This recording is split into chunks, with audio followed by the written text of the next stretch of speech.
Estou com o Theo Cury também com informações lá de Brasília, com um olhar para o Judiciário. Esta é a última semana de trabalho antes do recesso.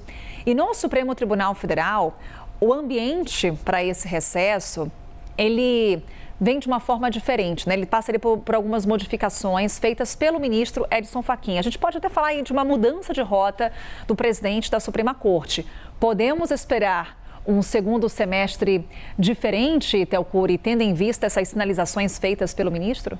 Olha, no Supremo Tribunal Federal tudo muda muito rapidamente, as tendências, as brigas, tudo muda de forma muito dinâmica. O que a gente tem hoje é um cenário bastante diferente do que a gente tinha no começo do ano lá no Supremo Tribunal Federal. O ministro Edson Fachin, ele alterou ali a forma dele lidar com os demais colegas em meio a uma série de críticas que vinham sendo feitas por uma ala do Supremo Tribunal Federal em relação à gestão dele. Então, ele nesse primeiro momento deixa de lado a defesa do Código de Ética, é a principal bandeira dele para essa gestão que completa um ano no segundo semestre, mas ele deixa de bater tanto nessa tecla do Código de Ética e começa a fazer alguns acenos, em especial ao ministro Gilmar Mendes e ao grupo do ministro Gilmar Mendes. O Código de Ética foi muito criticado, a forma como o Fachin queria pautar o Código de Ética foi muito criticada pelos ministros do Supremo Tribunal Federal, por uma ala que é composta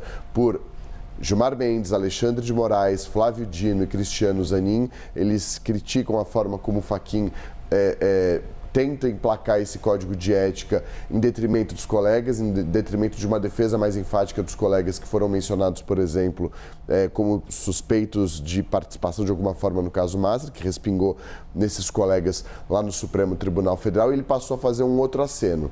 Tirou o Código de Ética dos holofotes nesse momento, deixou ele de lado e passou a focar, por exemplo, naquela proposta de modernização do Judiciário, que foi uma proposta do ministro Flávio Dino, que faz parte do grupo do ministro Gilmar Mendes no Supremo Tribunal Federal. E fazendo acenos ao Gilmar Mendes, deixou, por exemplo, de dar entrevistas e de falar publicamente sobre a autocontenção do Supremo, sobre responsabilidade dos juízes, porque quando ele fez isso, acontecia num momento em que Dias Toffoli e Alexandre de Moraes estavam no noticiário vinculados de alguma forma ao caso Mastra. Isso trouxe um descontentamento e um desconforto muito grande entre os ministros do Supremo Tribunal Federal. Então, Fachin deixa o Código de Ética de lado, começa a focar nessa proposta de modernização do Judiciário, que é uma proposta do Flávio Dino, que faz parte do grupo do Gilmar Mendes, deixa de dar entrevistas falando de autocontenção, de responsabilidade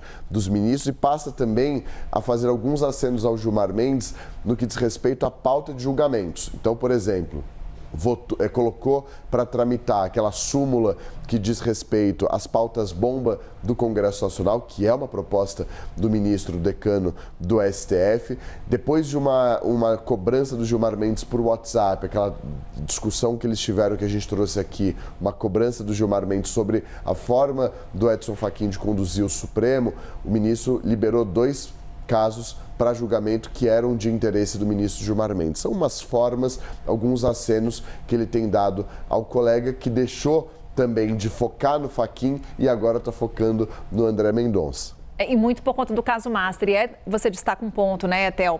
À medida em que as investigações começaram a avançar em nomes da política, o caso Mastra tira ali os holofotes do Supremo Tribunal Federal e vai para o Congresso. Exato, aquele peso que tinha muito em cima do Supremo por conta de menções à esposa do ministro Alexandre de Moraes, supostas conversas do Alexandre de Moraes com o Daniel Vorcaro, em especial as relações de negócios do ministro Dias Toffoli, quando ainda era relator, aquilo tinha um peso muito grande no Supremo. De fato, o avanço das investigações sobre a classe política tira o Supremo dos holofotes. E essa mudança na postura do ministro Luiz Edson Fachin também ajuda a aliviar a pressão em cima do STF. Significa que acabou?